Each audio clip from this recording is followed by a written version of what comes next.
Ang pinakaayokong puntahan talaga dito sa Pangasinan ay ang Dagupan City. Dahil nga mga kanayon, iba yung init dito. Alas 10 ng umaga nga nung umalis yung jeep doon sa San Carlos City. Alam niyo yung mga kanayon, dito sa Pangasinan, ang pinakamainit na lugar is sa Dagupan City. At nung pagpunta ko dito mga kanayon, tignan nyo naman yung pinaka-city nila is napakaaliwalas, napakaganda na. At makikita mo dito na talagang umaasenso na talaga ang Dagupan City at asensado na talagang Dagupan City. Malinis at hindi na masyadong traffic dito sa proper nila. Mula sa San Carlos City mga kanayon is ang bayad ko dito sa jeep is 35 pesos na pala.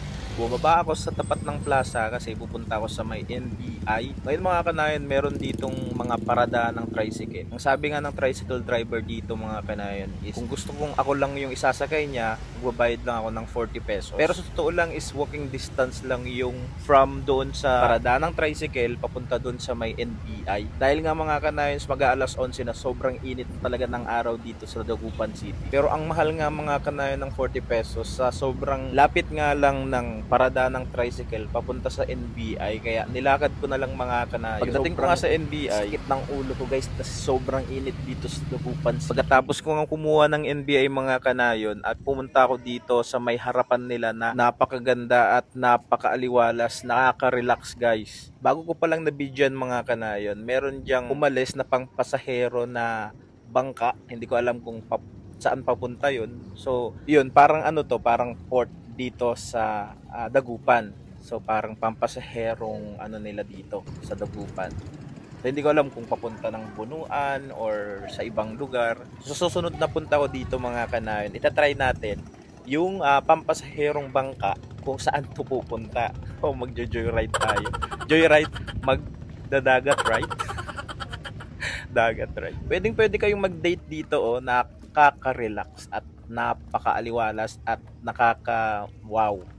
Pang-instagrammable yung picture, nag-picture-picture kayo dito. Pagkatapos ko nga dito mga kanayon, nagutom ng kanayon nyo kasi mag-aalas 12 na. So kumain muna ako dito sa karinderya na nakita ko nung papunta ko sa NBI na sobrang daming putahe na mapagpipilian. Nakita kong may karinderya doon sa may gilid.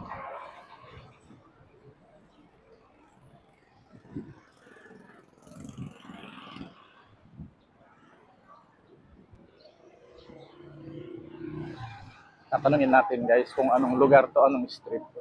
Excuse me po, anong street to?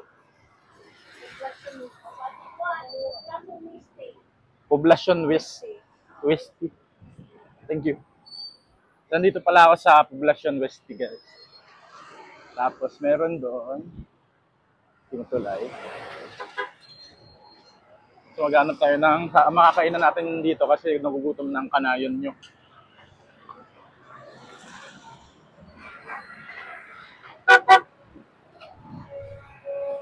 Ayun guys, sobrang daming makakain dito. Wow. Parang gusto ko ng dinuguan.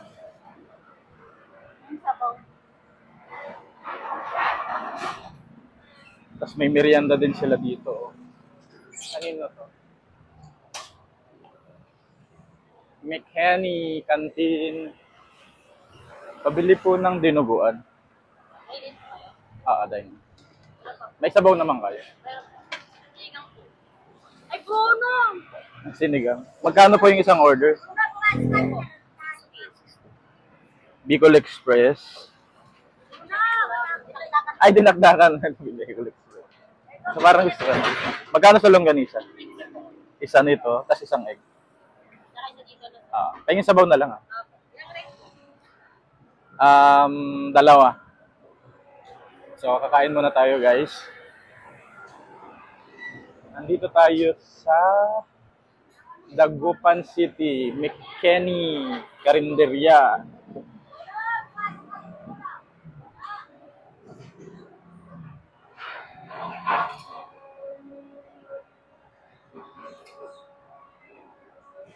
So, kakain muna ako dahil lunch, no? Ang in-order ko is dinuguan, longganisa, and egg with 2 rice. At meron silang free na sabaw.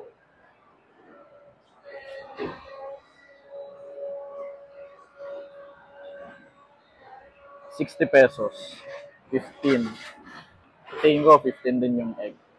So, bawi tayo sa sa bao. Kain tayo, guys. So, may sabog sila sa Longganisa. Sarap ng sabaw nila.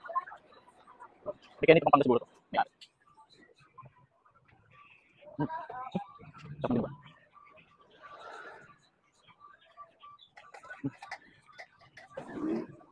Dito na sila katakan ng Emission Testing Center. Malapit sa NBI. Bukan, something. Mechanical Center.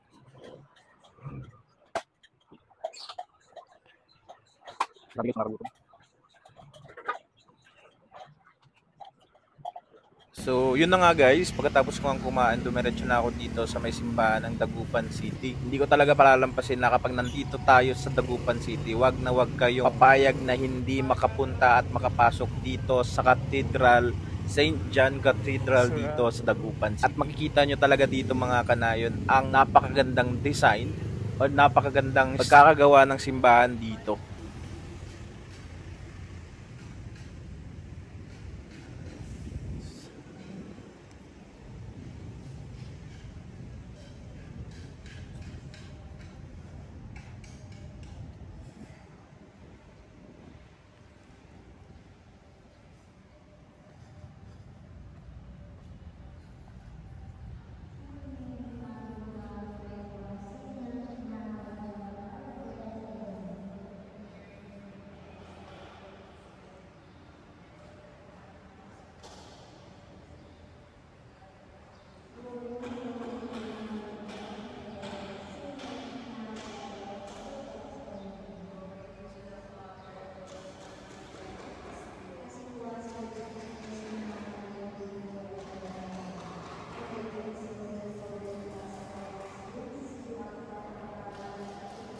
Siyempre mga kanayon, kapag nasa simbahan tayo, ipagpasalamat lagi natin sa Panginoon yung mga natatanggap nating mga blessings at sa pang-araw-araw natin guys. Kaya sa mga kanayon ko dyan, sa mga followers ko and friends, maraming salamat sa walang sawang pagsuporta nyo. Kung wala kayo mga kanayon, walang views o walang tumatangkilik sa aking mga vlog. At sobrang nagpapasalamat ako sa inyo. And blessed is the man that the Lord is his help. Hail Mary, full of grace, the Lord is with you. Blessed are you among women, and blessed is the fruit of thy womb, Jesus.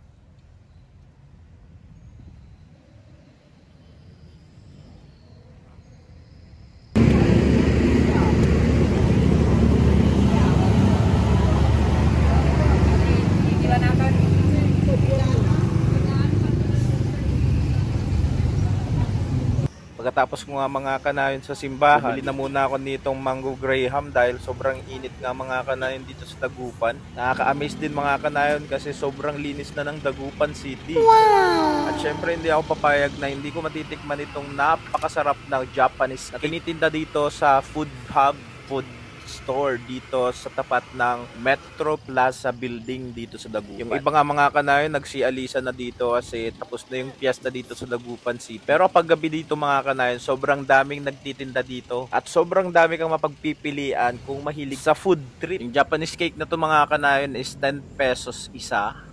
Tignan nyo naman mga kanayon, sobrang laki. Wow. Pero kung bibili ka ng 6 pieces, is 50 pesos lang. So parang nakatipid ka na ng isa. O yung may free ka ng isa. Ito guys, sobrang init dito sa Dagupan. Nandito ako ngayon sa may proper, dito sa may plaza. At grabe guys, sobrang init. Feeling ko, feeling ko yung mga taba-taba ko mawawala na eh.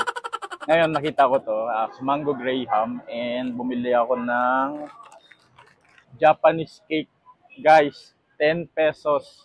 Tignan nyo naman ang laki. Kanal.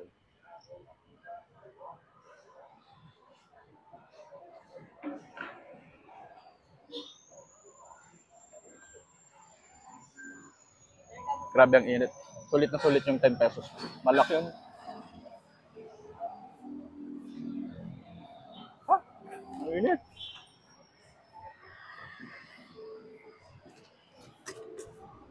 Titikman natin yung Graham na lang.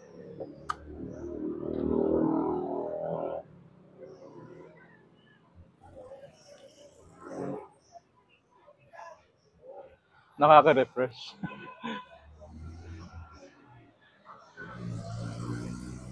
Pinaka-hit ko talagang pumunta dito sa Dagupan ng ganitong oras kasi alam nyo, sobrang init. Grabe, hindi ko alam kung ilan yung heat index ba. So hindi ko alam kung sobrang init talaga. Hindi ko tignan mo, grabe. Naglakad ako mula doon sa may NBI, punta dito. Grabe, parang mahihilo na ako. So naghanap ako ng shake. Mango Graham. Tapat lang yan ng guys. Metro Plaza. Tapat lang ng Metro Plaza yung kainan dito. Ito, solid. Solid na. 10 pesos.